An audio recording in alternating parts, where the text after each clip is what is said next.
Gusto ko palitan ang presidente. Okay na walang pension. Basta maayos ang pag-aruga ng gobyerno sa mga OFW. Gagawan ko po ito ng reaction. Itong message si Madam. Siya lang po yung tanging nag-message po siya ng ganito. Shoutout po sa iyo, ma'am. Sometimes when we touch. Okay? Unang-una, sino po yung gusto mong palitan? Sino yung gusto mong ipapalit sa presidente? Anong kaugnayan natin dyan sa presidente? Diba? Ako wala akong pakalam kahit sinong presidente na yan. Diba? Okay na walang pension. Baka ikaw lang po ayaw nyo ng pension.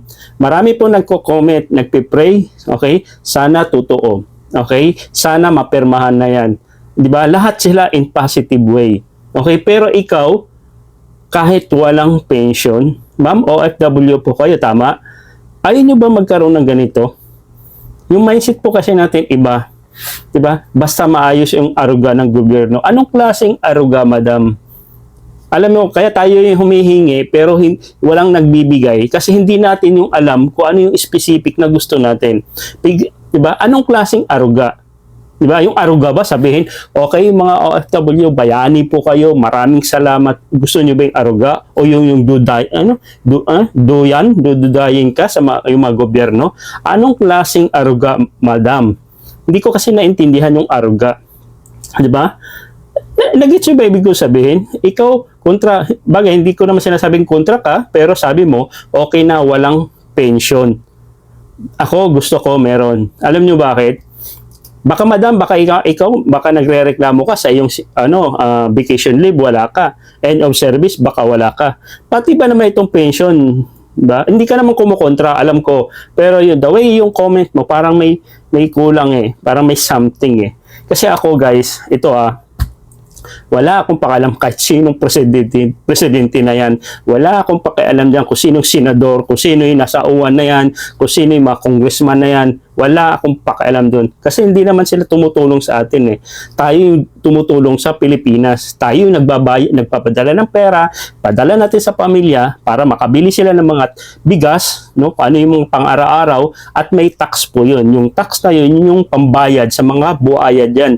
Di ba? Yung mga senador, sa kongreso, may mga buayad yan, kinukuha yung pera, kinukurakot. Galing po sa mga OFW. Wala akong pakialam kung sino yung nakaupo dyan. Ang gusto ko, magkaroon po tayo ng batas na para sa mga OFW katulad ko.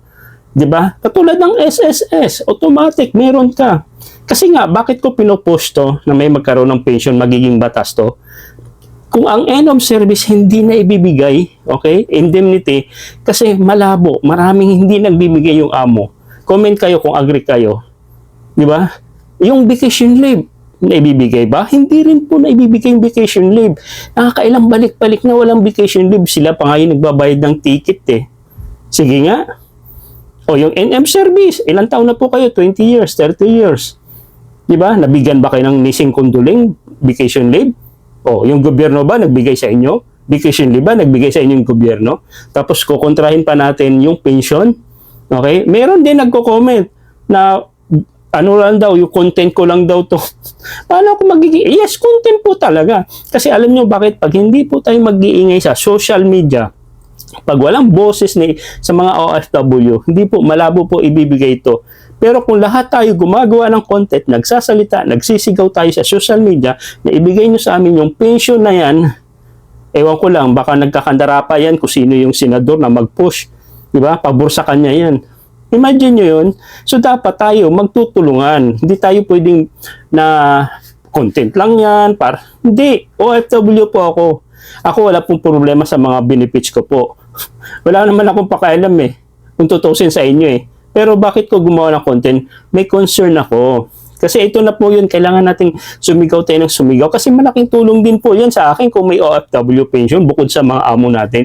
At least doon, nakakasiguro tayo, meron tayong pension pag uwi natin, pagtanda. Diba? Kasi hindi tayo nakakasiguro sa indemnity, end of service. Kahit pa paano, doon tayo babawi. Diba? Mas maganda nga yung end of service eh. At saka yung vacation leave, doon na sa pension na yun, dapat magkakasama na yun eh. Hindi na natin, wala natin pakialam sa amo, sa agency. Doon na sa mismong gobyerno, mandatory na. Parang SSS, punta ka sa SSS, di ba, sa building. Di ba? Maganda sana kung mayroon ding para sa OFW building. Doon kayo Imagine nyo yun, bilyon dinadala po ng pera ng mga OFW. At yun po yun, binabawasan mga tax. Diba yung mga pagkain, may mga tax. Yun yung pasahod ng mga politika dyan. Nagit nyo, wala akong palam sino yung mga nakaupo dyan. Wala naman na itutulong eh. Sa tingin mo, sila nagbigay ng pambili ng bigas, pambili bayad ng kuryente, tubig, pagkain, hindi naman eh. Makikita mo lang, bibisitahin lang tayo dito sa abroad pag malapit na eleksyon. Katulad nito, malapit na eleksyon. Kung kumustahin kayo, may pa-picture-picture. Hindi yan nang bibiliin. Ayoko nung ganyan. Para sa akin, real talk, practical lang ako. Ibigay niyo yung OFW pension. Yan po yung tunay na aruga, madam. Yung aruga na talagang kahit tumanda ka na, mapapakinabangan mo. Di ba? Hindi, kasi kasi Arnel, maganda yung pagka, si Arnel, nung siya na yung pumalit sa, naging admin sa AWA, di ba? Yung BMW, medyo okay ngayon, inaalagaan nila. Pero kulang pa rin eh. Maggusto ko kasi, meron talagang, ano man mangyari, may makukuha kang pera buwan-buwan pag uwi mo. Diba? Kasi ang presidente napapalitan. Malay mo si Sir Arnel, mapapalitan na rin yan. Siyempre, hindi naman habang buhay, diba? Tatanda yan. So, magpapalit po ng administration. Pero yung pension natin, kahit ilang dekada pa yan, mapapakinabangan natin. Nagets niyo yung point? Diba? Mandatory. Yung buwan-buwan na yun yung pambili ng bigas, ulam, gamot, parang SSS din po. Parang gano'n, yun yung gusto natin na isusulong itong OFW pension. Kaya tayo nag-iingay sa social media. Kasi kung lahat tayo gumagawa ng content about dito, baka marinig at malaman ng mga gobyerno, baka i-push agad. Balay mo, pipirmahan agad yung presidente. Sino makilabang? Tayo. Yung mga negative thinking dyan, na ayaw ng mga pension, baka content lang yan, baka pag pinirmahan yan, isa ka sa maghahabol. Diba? Makikinabang ka din. So, dapat magtulungan po tayo. Diba? Kasi hindi lahat po, yung mga OFW, may boses. Nagsasalita sa social media. Iba dyan, nagsasayaw lang yan. Pero kulang sila sa boses. Hindi sila makapagsalita sa kanilang amo. Gusto ko yung NF service, nasa vacation. Hindi na iya. Diba? Hindi nila nagagawa yun. Diba? Mamaya, pagagalitan pa sila. Ang point ko dito, yung mga ganito dapat, yun yung aruga, ang gusto ko malaman. Diba? Aruga na makukuha mo. Tuwing katapusan, punta ka sa OWA office, okay? Punta ka sa OFW building, makukuha mo yung pension. Proud ka maging OFW. Proud ako OFW, pero hindi ako naging proud na bilang isang OFW na anong nakukuha. Kasi kung wala kang ipon dito, wala. Buti pa nga yung nasa Pilipinas, yung mga nasa tindera, 'di ba? Yung mga nasa lumi. Kahit papaano merong 13 month yan binibigay ng kanilang amo kahit papaano. Kayo, yung iba, may 13 month o vacation leave o sila nga meron eh. 'Di ba? OFW pa tayo. O yung mga tindera diyan, may mga SSS yan. 'Di ba? Tayo. Di ba? Nagets nyo ba? Bilyon ang bilyon ang dinadala ng mga OFW sa Pilipinas. Imagine mo yun, bilyon. Di ba? Para lang sa... Nagets nyo? Kung talagang mahal nyo po yung mga OFW, gumawa po kayo ng isang implementation na mandatory talaga na ibigay ng bawat OFW pagkatapos ng kanyang paghihirap dito sa abroad. Yun po yun, batas. Kahit sinong umupo dyan sa OWA na yan, sa DOLE na yan, sa DMW, presidente, senador, after 20 years, mandatory pa rin yan. Makukuha namin yung aming pension. Okay, magkakaiba na lang kung ilang years po kayo bilang OFW. Yan po yung gusto ko ma-implement. Kasi hindi lang tayo mga OFW ngayon eh. Kasi may mga parating mga bagong OFW. Doon pa lang, kung maisabatas na yan, makinabang yung mga bagong OFW. Para sa kanila din yun. Swerte sa kanila yun. Diba? So tayo na lang din yung gagawa. At least balang araw, magretiro ka na at mayroong mga OFW, may mga pension. Diba? O maging proud ka na pinush natin to para sa mga future OFW natin.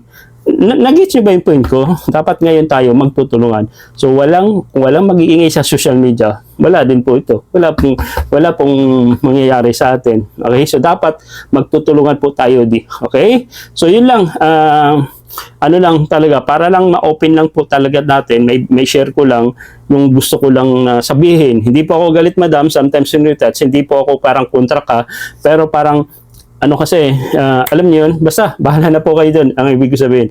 Okay, kung hindi po kayo nakasubscribe sa aking YouTube channel, please subscribe, and then share mo na rin yung video. Doon pala, malaking tulong na po sa akin. Mag-iisang buwan pa lang ako dito sa YouTube. Sa Facebook, meron po akong 100,000 followers, hindi ako gaano active. Sa TikTok, meron akong 30,000 followers, and dito sa YouTube, 1 month pa lang, bago pa lang ako. So, dito lang tayo magkikita-kita sa YouTube. Ito na po yung i-content kong OFW. Before kasi, hindi mo ako nagko-content dito eh. Iba po yung content ko, paano kumita sa Facebook, paano magparami ng followers, advertiser, yan po yung linya ko. Pero ngayon, dahil OFW ako, ito na yung gagawin kong content. Okay, bago pa lang naman ako dito sa YouTube. Sana tulungan nyo ako at suportahan para tayo makakatulong pa tayo sa mga kapwa nating OFW. Okay? God bless and bye-bye.